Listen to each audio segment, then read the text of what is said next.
राजस्थान का फुलेरा गांव बहुत ही अमीर था। इसके अंदर सभी लोग केवल अपने काम से मतलब रखते थे। यही गांव में पीपल का एक पेड़ है जो बहुत ही घना है, जिसके नीचे चबूतरा बना हुआ है। सब लोग हंसी खुशी से रहते थे। लेकिन एक दिन एक भिखारन बुढ़िया भीख मांगते हुए फुलेरा गांव पहुंच जाती है। वह मोहन के दरवाजे पर जाती है और भीख मांगती है। बुढ़िया, बेटा कुछ खाना दे दो, भूख लगी है, भगवान आपको और धन देंगे। मोहन, सुबह सुबह भीख कौन मांगता है, काम पर जाने के समय। जाओ आगे, अभी मैं काम पर जा रहा हूँ। बाहर की आवाज सुनकर अंदर से कमला बाहर आई। कमला, रुको, मैं इनके लिए कुछ खाना लाई हूँ। बुढ़िया, भगवान तुम्हारा भला करे। बुढ़िया खाना लेकर चली जाती है। मोहन, क्या जरूरत थी खाना देने की, पैसे की बर्बादी करती हो। लोग सब हमसे अमीर हो रहे हैं और तुम पैसे उड़ा रही हो। कमला, तुम बिना मतलब की बात मत करो। खाना खराब हो चुका था इसलिए दे दिया। खाना लेकर भिखारन बुढ़िया पीपल के पेड़ के नीचे चली जाती है। खाने को खोलती है तो उसमें से बदबू आती है। गौर से देखा तो उसमें कीड़े पड़ चुके थे। गरीब बुढ़िया ने खाना फेंक दिया और दूसरे घर में भीख मांगने चली गई। और वह शीला नाम की औरत से बोली, भगवान भला करेंगे तुम्हारा, मुझे कुछ खाना दो। और हाँ, गंदा खाना मत देना, मैं पहले से ही बीमार हूँ और बीमार हो जाऊंगी। शीला, हाँ हाँ, भीख मांगती हो और ऊपर से फरमाइश। जाओ, नहीं है मेरे पास देने के लिए कुछ। गरीब बुढ़िया वहां से दूसरे घर में खाना मांगने चली गई। एक आदमी ने थोड़ा सा खाना दिया। बुढ़िया कहती है, बेटा थोड़ा सा खाना और दे दो, इसमें तो पेट भी नहीं भरेगा।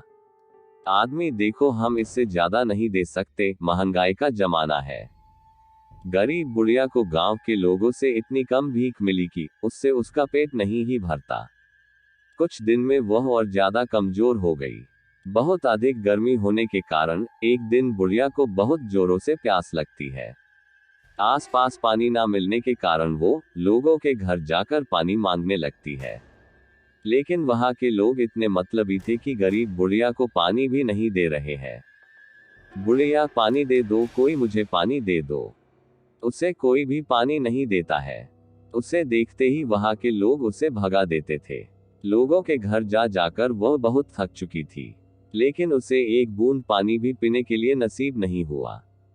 चलते चलते वह उस पीपल के पेड़ के नीचे जाकर बैठ जाती है। कुछ देर बाद बीमारी और पानी ना मिलने के कारण बुढ़िया की वहीं पर मृत्यु हो जाती है। बुढ़िया के मृत्यु हो जाने के बाद वहां अजीब अजीब सी घटनाएं होने लगती है। जब रात को सब लोग सो रहे होते हैं तो आधी रात को एक औरत के रोने की आवाज सुनाई देती है। ये आवाज इतनी तेज होती है कि पूरे गांव को सुनाई देती है। रोने की आवाज के साथ साथ चीखने चिल्लाने की आवाज भी आने लगती है, जिससे लोग और भी ज्यादा डरने लगते हैं। गांव के लोगों ने एक मीटिंग बुलाई। सब लोग उसी पीपल के पेड़ के नीचे इकट्ठे होते हैं। उसमें से एक आदमी बोलता है, गांव वालों, ये क्या हो रहा है? गांव में रोज रात को एक औरत की रोने चिल्लाने की आवाज सुनाई देती है। तभी एक औरत बोलती है, इसका क्या उपाय है? मेरे बच्चे बहुत डर रहे हैं। तभी एक दूसरा आदमी बोलता है, सभी लोग रात को अपने अपने घरों में हनुमान चालीसा बजाओ। इसके बाद आवाज आनी बंद हो गई। लेकिन एक दिन मोहन उस पीपल के पेड़ के नीचे से जा रहा था कि उसकी कार खराब हो गई। पीपल के पेड़ के नीचे से जो गुजरता था, उसकी तबीयत खराब हो जाती और उसे तेज बुखार हो जाता था। कभी हंसने की आवाज, तो कभी रोने की आवाज, तो कभी किसी की बात करने की आवाज आती। ये सारी बातें लोगों के डर को अंदर से और ज्यादा बढ़ाती जा रही थी। एक दिन अचानक गांव में पीपल के पेड़ के पास में रहने वाला एक व्यक्ति लापता हो जाता है। सुबह उस व्यक्ति का शव पीपल के पेड़ के नीचे पड़ा हुआ मिलता है। इस बात ने गांव वालों को और भी ज्यादा डरा दिया था। कमला कहती है, कोई भी शाम होने के बाद घर के बाहर नहीं निकलेगा। गांव के सब लोग अपने घर के दरवाजे को बंद रखते, ताकि कोई गायब ना हो जाए। मोहन कहता है, और उस पीपल के पेड़ के नीचे तो भूल कर भी ना जाना। भूत रहता है, उस पर कुछ भी हो सकता है।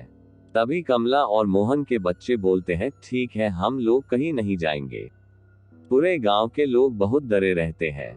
कोई भी घर के बाहर नहीं निकलता है। पूरे गांव में मानो मातम पसरा हुआ हो। मोहन और गांव के कुछ लोग एक साधु के पास जाते हैं और उस साधु बाबा से पूछते हैं, हम लोग एक बुढ़िया को भीख नहीं देने के कारण परेशान है, वो भूख और बीमारी से मर गई।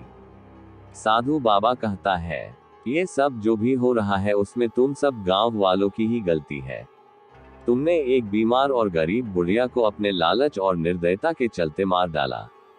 तुम लोग उसे 2-4 रोटी भी नहीं दे सके, जिसके कारण उस गरीब बुढ़िया की जान चली गई और वो अब अपना बदला ले रही है। गांव वाले डर जाते हैं और साधु बाबा से पूछते हैं, क्या इसका कोई इलाज नहीं है बाबा जी? बाबा है, तुम्हें हवन पूजा का इंतजाम करना होगा, तब शायद कुछ हो सकता है। सभी गांव वाले बोलते हैं कि ठीक है, हम सब तैयारी कर लेंगे। हवन पूजन शुरू हुआ। साधु के मंत्र उपचार से चुड़ैल प्रकट हुई। चुड़ैल कहती है, ए साधु, तुम क्यों इस मामले में पड़ रहे हो? तुम अपने रास्ते चले जाओ वरना तुम्हें भी मौत मिलेगी। बाबा कहता है, देखो, इंसान से गलती हो जाती है। तुम बताओ तुम्हें क्या चाहिए? तुम्हारे नाम का मंदिर बनवा देते हैं, लोगों को परेशान करना छोड़ दो। चुड़ैल हंसते हुए बोलती है, जिंदा थी तब तो कुत्ते से भी ज्यादा बुरा व्यवहार किया, और अब देवी देवताओं की बराबरी दे रहे हो। मैं उस लायक नहीं हूँ, मैं चुड़ैल हूँ चुड़ैल। बाबा कहता है, कुछ तो उपाय होगा जिससे कि तुम गांव वालों को छोड़ दो। चुड़ैल कहती है, एक उपाय है, इन सब पापियों को गांव छोड़ना पड़ेगा, वरना सब मारे जाएंगे। और साधु, तुम भी चले जाओ, क्योंकि गुनहगारों के साथ बेगुनाह भी मारे जाते हैं। इस गांव को मेरा श्राप है कि जो भी इस गांव में रहेगा वो मरेगा जैसे मैं मरी थी। ये बोलकर चुड़ैल गायब हो जाती है और साधु गांव वालों से बोलता है, इसका कोई इलाज नहीं है। जब तक वह अपना बदला नहीं ले लेती वह शांत नहीं होगी। धीरे धीरे लोग बीमार होने लगे और बीमारी बढ़ती ही जा रही थी, जिसके कारण फुलेरा गांव वालों को उस गांव को छोड़कर दूसरी जगह जाना पड़ा। लोगों की एक गलती के कारण उन्हें अपना घर, अपनी जमीन जायदाद सब छोड़कर जाना पड़ा। गांव अब सुनसान हो गया। गांव में अब ना कोई आता और ना ही कोई रहता। दोस्तों, इस कहानी से हमें ये शिक्षा मिलती है कि हमें कभी भी घमंड नहीं करना चाहिए और हमें निर्दयी नहीं होना चाहिए और हमें किसी का अनादर नहीं करना चाहिए। दोस्तों, आपको ये कहानी कैसी लगी कमेंट करके बताना। कहानी अच्छी लगी हो तो वीडियो को लाइक करना। चैनल को आपने अभी तक सब्सक्राइब नहीं किया तो चैनल को अभी सब्सक्राइब कर ले। फिर मिलते हैं एक और नई कहानी के साथ। धन्यवाद।